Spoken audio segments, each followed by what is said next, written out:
Good afternoon. आज का topic है मैनग्रूव्स या मैनग्रूव प्लांट्स।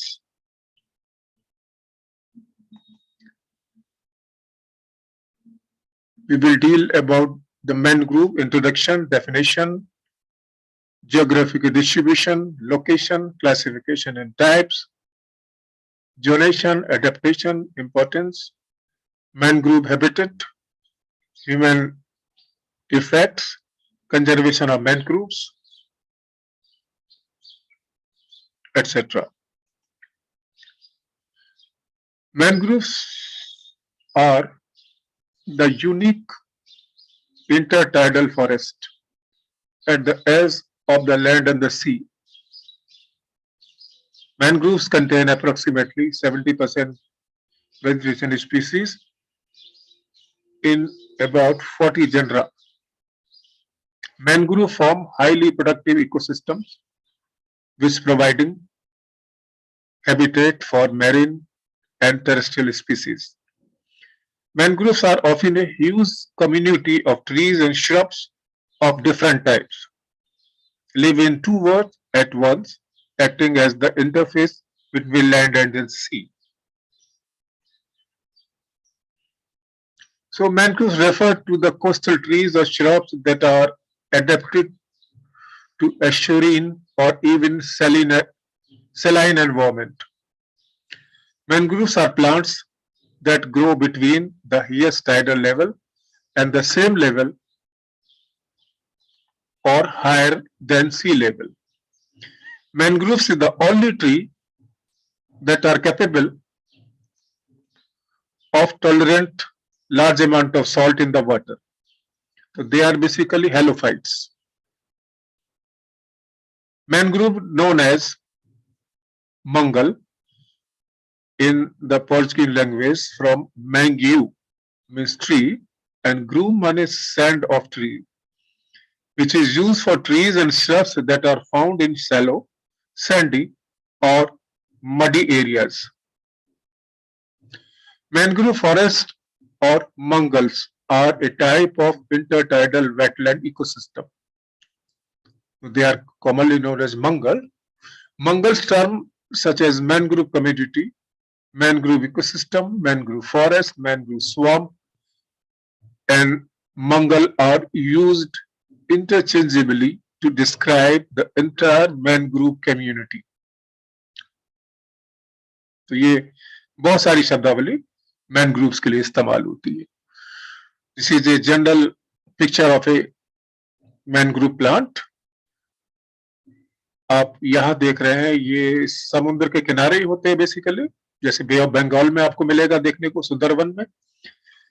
ये मैक्सिमम पोर्शन ऊपर होगा और पानी के नीचे आप देखेंगे इस तरह की जड़ें होंगी, जो क्योंकि ये पानी आपका टाइडल वाला पानी है तो पानी का लेवल कम होता रहता है. टाइड आएगा तो कम हो जाएगा, टाइड चला जाएगा तो कम हो जाएगा. तो मून पे एक तरह से डिपेंड होती है इसकी. और इसमें खास तरह की जड़ें पाई जाती हैं जिनको कहते हैं nematophores. They are generally distributed above and below the equator. मतलब भूमध्य रेखा से इनका बड़ा खास संबंध है. इन द ट्रॉपिक्स एंड सब ट्रॉपिक कोस्ट. तो हमारा देश बेसिकली सब ट्रॉपिक्स है और ट्रॉपिक्स में आ जाएगा अफ्रीका वगैरह. This distribution is locally extended by warm seas currents and decrease by the cold ones. Mangroves are also sensitive to below zero temperatures and damaged by the storms. According to Food and Agriculture Organization (FAO), about 1/3 of the world mangroves are found in Asia, followed by Africa and North and Central America. तो Asia में सबसे ज्यादा पाए जाते हैं, including India. This is the world map showing the green patches are showing the presence of the mangrove. Here is the India.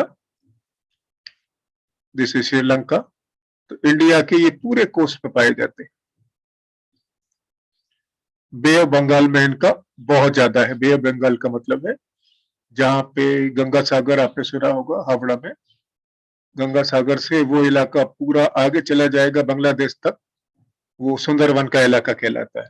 Basically वहां पे बहुत ज्यादा देखने को मिलेंगे इंडिया में. This is the percentage of the mangroves in India is about 3%.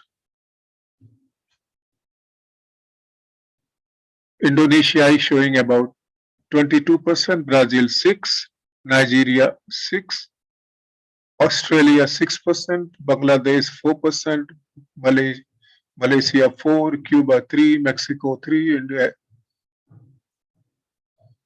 तो इस तरह आप देखेंगे कि मैनग्रूव्स का डिस्ट्रीब्यूशन वर्ल्ड वाइड इस तरह होता है. Now come to the geographical distribution. Brazil में जैसे मैंने आपको बताया, ब्राजील मतलब South America, Malaysia south east country है, साउथ ईस्ट एशियन कंट्री है. Then Indonesia is also south eastern country and Australia. Location यहाँ पे आप देख रहे हैं पानी कम हो गया इस फोटोग्राम में. तो ये नेमेटोफोर्स जो कि एक तरह से रूट हैं, ये श्वसन रूट भी कहा जाता है इनको, ये बाहर दिखाई देने लगती है. Mangrove complex ecosystem grow best in sheltered areas with low wave energies. जहां पे टाइड थोड़ा कम आते हैं, high wave energies destroy the shallow root system of the mangrove. बहुत ज्यादा आएंगे तो फिर ये खास तरह के मैनग्रूव है वो खत्म हो जाते हैं. Now classification. Mangroves can be categorized into two groups based on morphological and physiological specialization that allow them to exist in extreme conditions. First is true mangroves and mangrove associates. True mangroves are characterized by viviparous reproduction,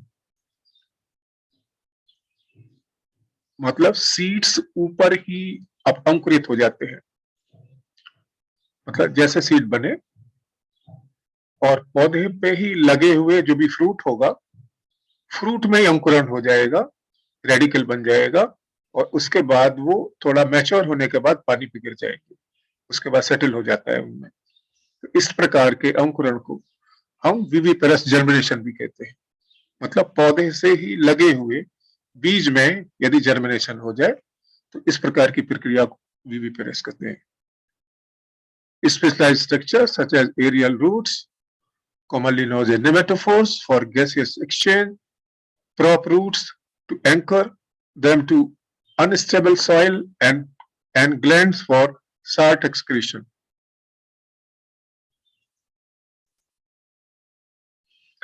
Or exclusion. So true mangroves are essentially halophytes, जहां पे लवण minerals की मात्रा ज्यादा होती है पानी में, तो ऐसे प्लांट्स को हम क्या कहते हैं? Halophytes. Showing a high salt tolerance, mangrove associates are glycophytes. लेकिन दूसरी तरफ जो मैंग्रोव से ही लगभग दिखने में मैंग्रोव जैसे ही लगते हैं, वो बेसिकली साल्ट टॉलरेंट नहीं होते। So this is the basic difference and they are called as glycophytes with only a certain degree of salt tolerance. थोड़ी ही मात्रा ही वो सह पाते हैं, नहीं तो वो खत्म हो जाते हैं यदि ऐसी पानी में लगाया जाए।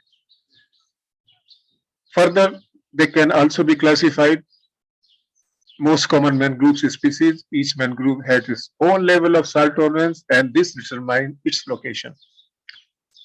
The red mangrove, the black mangrove, the white mangrove, and the buttonwood mangroves. Red mangroves growing along the edges of the shoreline, समुद्री किनारों के, where conditions are harshest, मतलब सॉल्ट बहुत ज्यादा होते हैं. The red mangrove, such as Rhizophora mangle, it is one of the common mangrove, is easily distinguished from other species by tangled reddish prop roots. ये prop root पाई जाती है, ये इनकी सबसे बड़ी पहचान है. These prop roots originate from the trunk with roots growing downward from the branches. These are the red. थोड़ा सा इनका रूट्स का कलर भी रेडिश हो जाता है, ज्यादा साल्ट की वजह से basically. Now second type is black mangroves. They are characterized by long horizontal root and root-like projections known as nematophores. Can tolerate very high salinity. It grows as elevation slightly higher than the red mangroves, where tidal change exposes the root to air. The bark of this mangrove is dark and scaly. That is why they are called as black mangrove. यहाँ पे आप देख रहे हैं, these are nematophores, जो पानी से जड़ें बाहर निकल आई हैं एक तरह से गैसियस एक्सचेंज के लिए, और ये थोड़ा सा डार्क इन कलर है. That's why they are commonly known as black. White mangroves occupying higher land than the red and the black. The white mangrove has no visible aerial roots, unlike the black and the red mangroves with prop roots. White mangroves has affinity for lower salinity areas.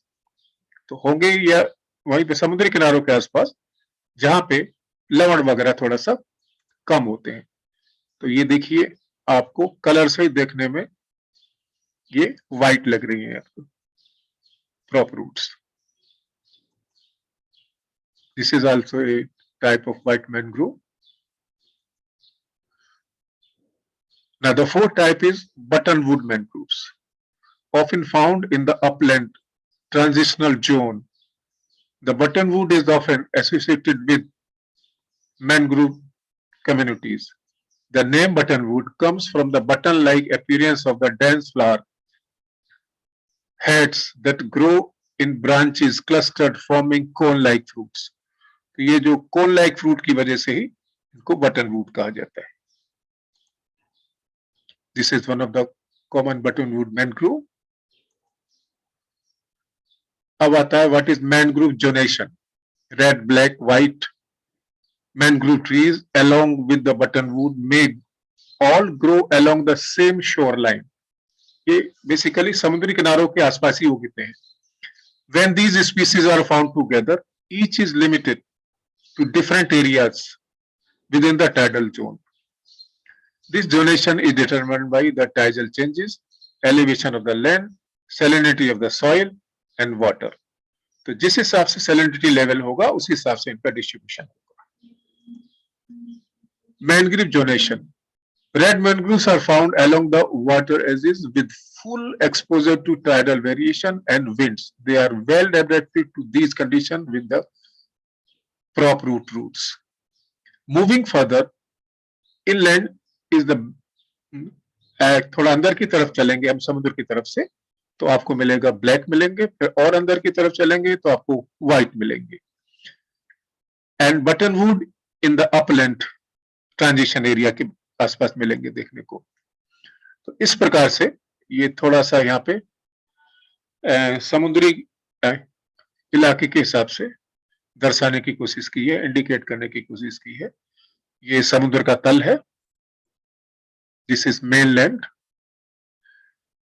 और जो अंदर की तरफ है वो red mangrove है. यहाँ पे सैलिनिटी ज्यादा है, सैलिनिटी ब्लैक के साथ भी ज्यादा है, फिर सैलिनिटी थोड़ा सा कम होना शुरू हो जाती है तो आपको व्हाइट मिलेंगे, और लास्ट में एकदम लैंड पे किनारे की तरफ आपको बटनवुड का डिस्ट्रीब्यूशन मिलेगा देखने को. तो हैबिटेट के हिसाब से ये डायग्रामेटिक रिप्रेजेंटेशन है different 4 types of mangrove specially according to the salinity level. तो ये भी उसी तरह आपका दिखाने की कोशिश की है. ये समुद्र में काफी अंदर तक होते हैं red. This is intertidal zone है, यहाँ पे अक्सर ज्वार भाटा जिसको हिंदी में बोला जाता है, टाइड्स आते हैं, पानी कम हुआ, पानी ज्यादा हो गया, पानी कम हुआ, पानी ज्यादा हो गया. This is black, this is white. And now adaptation, क्योंकि एक तरह से एडेप्टेशन है, ये प्लांट्स बहुत स्पेशलाइज्ड है. नॉर्मली यहाँ पे दूसरे पौधे नहीं मिलेंगे क्योंकि इतना सॉल्ट्स है, तो इन सॉल्ट्स में यही खास तरह के एडेप्टेशन है इनके अंदर. All mangrove plants have special adaptations that allow them to survive in their salty environment.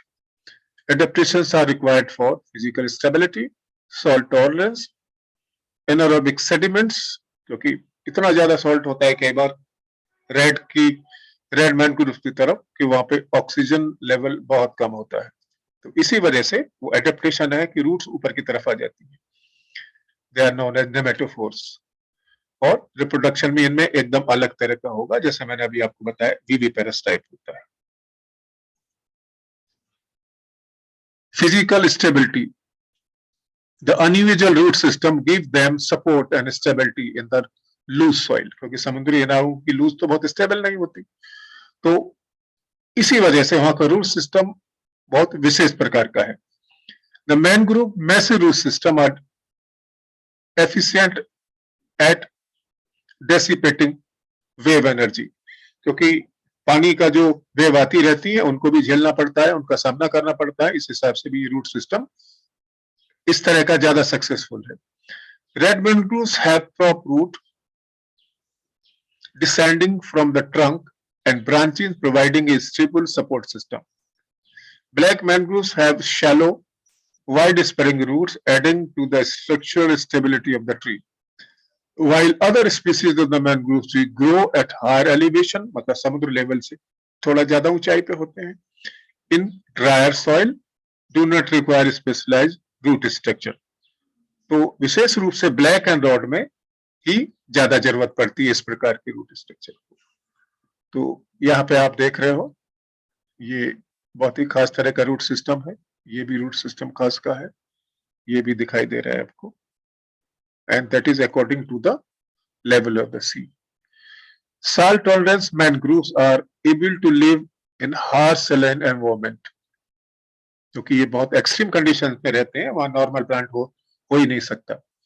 Mangrove have salt exclusion और साल्ट एक्सक्रीशन, ये खास तरह की मैकेनिज्म है। नहीं, यदि वो एक्सक्लूड नहीं करेंगे अपने सिस्टम से, बायोकेमिकल सिस्टम से, तो वो एक तरह से खत्म हो जाएंगे।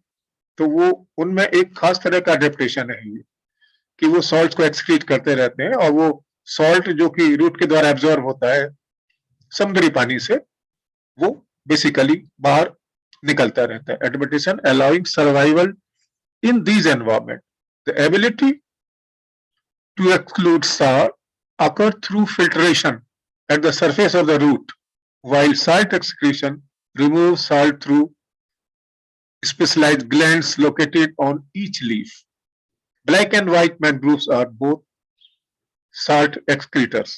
तो विशेष रूप से ब्लैक और व्हाइट हैं, वो सॉल्ट एक्सक्रीटर की कैटेगरी में आते हैं, और रेड बेसिकली सॉल्ट एक्सक्लूजन में आते हैं, क्योंकि उनको ज्यादा सामना करना पड़ता है।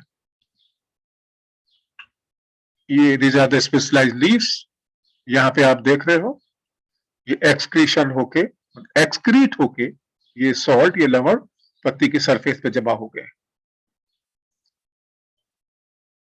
Anaerobic sediment adaptation, mangrove trees are adapted for survival in oxygen poor or anaerobic sediments through specialized root structures.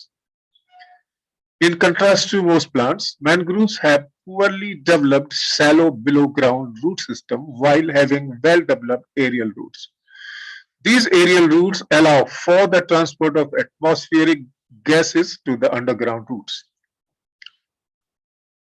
ये देखिए खास तरह की ये आपकी सॉल्ट की वजह से ये संरचनाएं बन गई हैं, और ये जो दिखाई दे रहा है आपको, ये मेन प्लांट है, और उसके अगल बगल ये एरियल रूट्स हैं एक तरह से, जिनको हम नेमेटोफोर्स कहते हैं। Reproductive adaptation. Mangrove plants are unique in the reproduction method, mainly by the viviparous. इस डायग्राम में साफ दिखाई दे रहा है, ये सीड्स लगे हुए हैं या फ्रूट्स लगे हुए हैं, वहां से अंकुरण हो गया है, पेड़ पे लगे हुए। Viviparous happen when the seed remains attached to the parent plant after fertilization until it germinates. It then falls from the tree and drift on the water until it finds somewhere to take roots. तो ये पेड़ पे लगी हुई बीज में अंकुरण हो जाता है, ये आप देख रहे हो जड़ें हैं, और उसके बाद ये पेड़ से अलग हो जाएगा, मेन पेड़ से अलग हो जाएगा। जब तक कि वो अंकुरित नहीं होता तब तक अलग नहीं होता। So this type of reproduction or the germination is known as viviparous. They are the buffer zone between the land and the sea. Mangrove protects the soil from erosion. ये सबसे बड़ा खास इसका एडवांटेज है मैनग्रोव्स का, कि जो समुद्र की लहरें आती हैं उससे ये समुद्री किनारों पे सॉइल इरोज नहीं हो, सॉइल को डिप्लीट नहीं होने देते। They play an important role as a nature shield की तरह काम करते हैं। जैसे आपने कई साल पहले सुना होगा सुनामी वर्ड, तो सुनामी क्या है कि तेज गति से आने वाली लहरें और तेज हवा, तो ये उन सुनामी से भी उन एरियाज को भी बचाती है, सेव करती है जहां पे ये उगते हैं। Against cyclones, ecological disasters, as tsunami as and as protector of shorelines.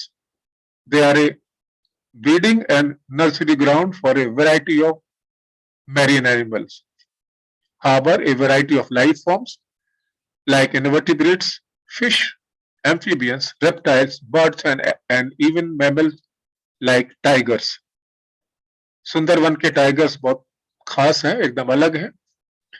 Nature shield and buffer zone है ये बीच वाला इलाका, ये समुद्री पानी यहां तक है, और उसके बाद ये जंगल शुरू हो गया। तो एक तरह से तेज पानी के बहाव को ये पूरा एक तरह से आपको ढाल की तरह काम करता है, शील्ड की तरह काम करता है। ये टाइगर देख रहे हो, सुंदरवन का टाइगर है, बंगाल का टाइगर है। इसी तरह ये पानी में घूमते रहते हैं, और कई बार ये जो नाव पे होते हैं, नाविक होते हैं, उन पे हमला भी कर देते हैं। Good source of timber, fuel and fodder, main source of income generation for shoreline communities, like fisher folks, जो इस किनारे पे रहने वाले जितने भी आपको मछली पकड़ने वाले हैं, वो उनको भी एक तरह से ये इनकम का सोर्स है बहुत बड़े।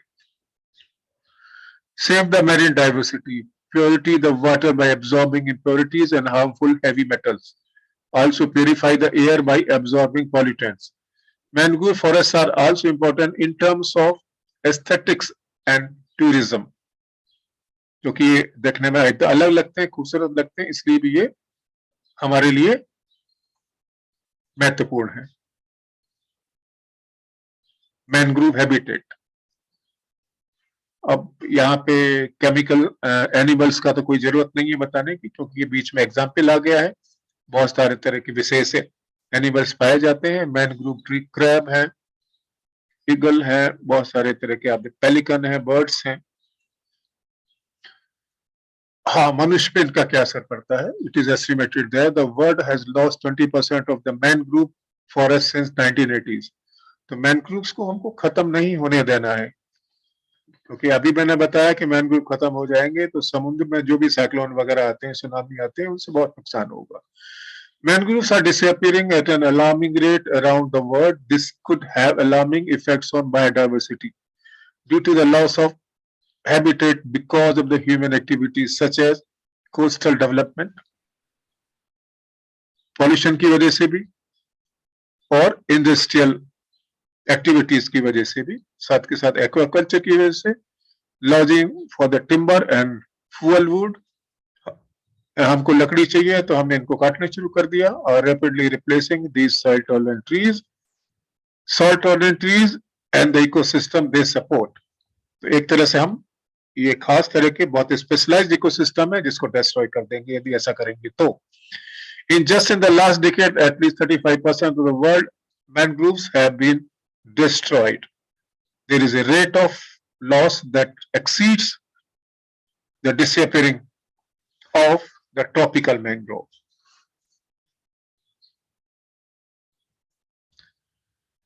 So we have to conserve them. If the mangroves are destroyed, there will be ecosystem degradation. मतलब वहां का इकोसिस्टम एक तरह से खत्म हो जाएगा। स्पीसीज एंडेंजरमेंट, जो भी खास प्लांट्स, खास एनिमल्स वहां पाए जाते हैं, वो भी खत्म हो जाएंगे। लॉस ऑफ वेटलैंड्स, वेटलैंड का आपका अलग चैप्टर है, मैं कल बताऊंगा। तो वेटलैंड्स भी खत्म हो जाएंगे। Decline in fish and wild life population, flood आनी शुरू हो जाएगी, problem in water quality. Thus, they arise need to conserve mangroves in any way to save the shorelines. Different activities should be done in order to protect mangroves, such as afforestation. मतलब वहां पे हमको जंगल लगाने पड़ेंगे। उसके बाद legislation माने आपका कानून बनाना पड़ेगा, नियम बनाने पड़ेंगे। मॉनिटरिंग एंड सर्वेस करने पड़ेंगे कि कोई उनको नुकसान तो नहीं पहुंचा रहा है।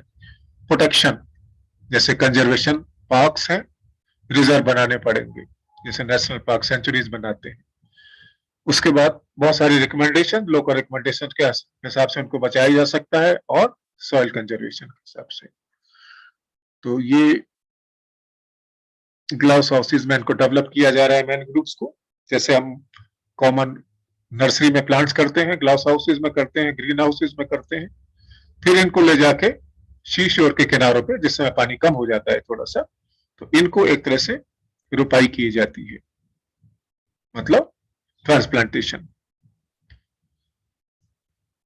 Mangroves in Saudi Arabia, Saudi Arabia के मैनग्रोव से कोई हमें खास मतलब नहीं है, और इंडिया के बारे में थोड़ा सा मैंने बता दिया आपको।